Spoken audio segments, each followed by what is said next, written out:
Hello bachcho, let's read the question.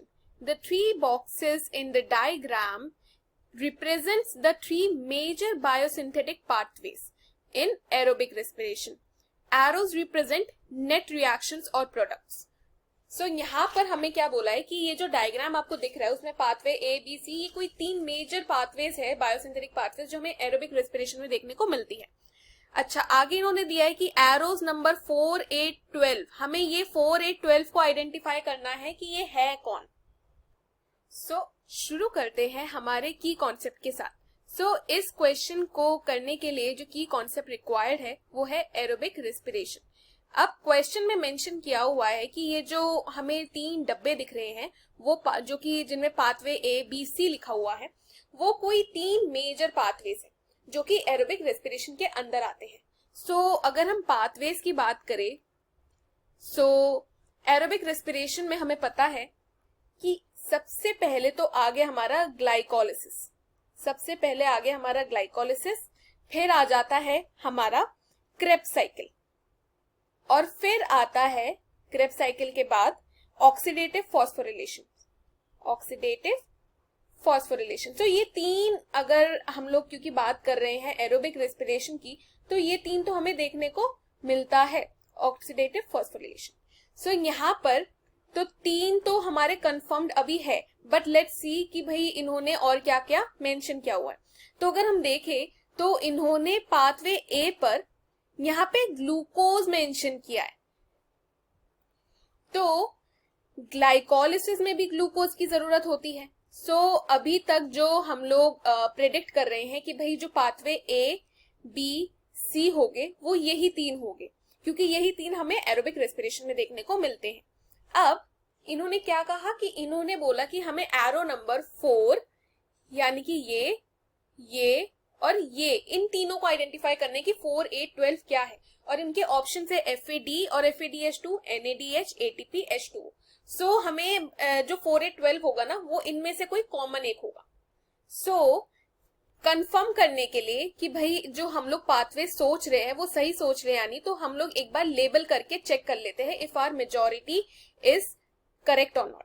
वो कैसे करेंगे? अब देखो, ग्लाइकोलिसिस में क्या होता है कि ग्लाइकोलिसिस में जो ग्लूकोज होगा वो 2 मॉलिक्यूल्स ऑफ पाइरुवेट देगा, 2 मॉलिक्यूल्स ऑफ पाइरुवेट, और फिर उस पाइरुवेट को हम लोग किस में कन्वर्ट कर देते हैं? हम लोग उसको कन्वर्ट कर देते हैं इनटू एसिटाइल CoA, कोए, राइट. ये है हमारा जो हमें पाथवे ए में देखने को मिलता है. सो अगर कंपेयर किया जाए तो फर्स्ट नंबर पे जरूर ADP होगा. रीजन क्यों? Adenosine diphosphate. क्यों? क्योंकि अगर आप यहाँ पे देखो तो ग्लूकोज तो ऑलरेडी प्रोवाइडेड है, तो ग्लूकोज के साथ नेक्स्ट मॉलिक्यूल आना चाहिए ADP, क्योंकि यही ADP जो होगा ना वो आगे जब ऑक्सीडेटिव फॉस्फोरिलेशन होगा तभी तो वो ATP बनेगा. यही तो हमारा एनर्जी करेंसी है सेल का. सो इसीलिए पहला वाला ADP होगा. अच्छा, आगे कंफर्म करते हैं, ये जो 2 है, 2 जरूर पाइरुवेट होगा, पाइरुवेट होगा, और इस पाइरुवेट को फिर हम लोग किस में कन्वर्ट कर देते हैं? हम लोग इसको कन्वर्ट कर देते हैं एसिटाइल CoA में. अच्छा, अब तीसरा नंबर देखो, अगर आप तीसरे को ऑब्जर्व करो जो कि कुछ यहां पर है, ये ग्रीन मार्क्ड वाला, तो ये जो थर्ड नंबर हमारा है वो पाथवे ए से इमर्ज होके वो जा रहा है पाथवे सी में, वो भी डायरेक्ट. तो ये जरूर NADH होगा, क्योंकि NADH जो होता है ना वो ग्लाइकोलिसिस में बनता है.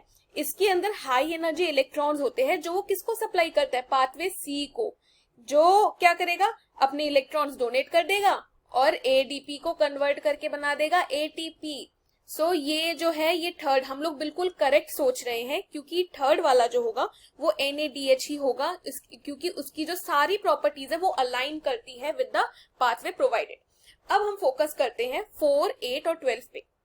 अगर आप ध्यान से देखो तो पाथवे ए में हमें 2, 3 और 4 प्रोडक्ट्स दिखते हुए मिल रहे हैं, यानी कि जो भी पाथवे ए था उसने कौन कौन से प्रोडक्ट दिए? 2 दिया, 3 दिया और 4 दिया.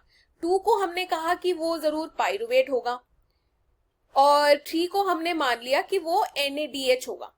अब बात आती है कि फोर्थ क्या हो सकता है? सो फोर्थ होता है द ATP प्रोड्यूस्ड. तो यहां पर हमारा फोर्थ जो है वो होगा ATP, एडेनोसिन ट्राइफॉस्फेट, क्योंकि यहाँ पे थोड़ी सी एनर्जी रिलीज होती है। फिर पाथवे बी क्या है हमारा पाथवे बी है क्रेब्स साइकिल। ये रहा क्रेब्स साइकिल।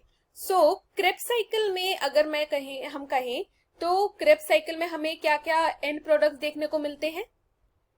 एक तो हो गया CO2, दूसरा हो गया H2O और तीसरा हो गया ATP। सो यानी कि यही हमारे 6th, 7th और 8th हो गए।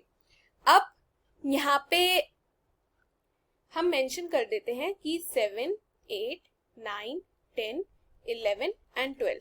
सो यहाँ पे हम मेंशन कर देते हैं कि 6 जो होगा वो CO2 हो सकता है, 7th हो गया H2O और 8 आ रहा है वापस ATP।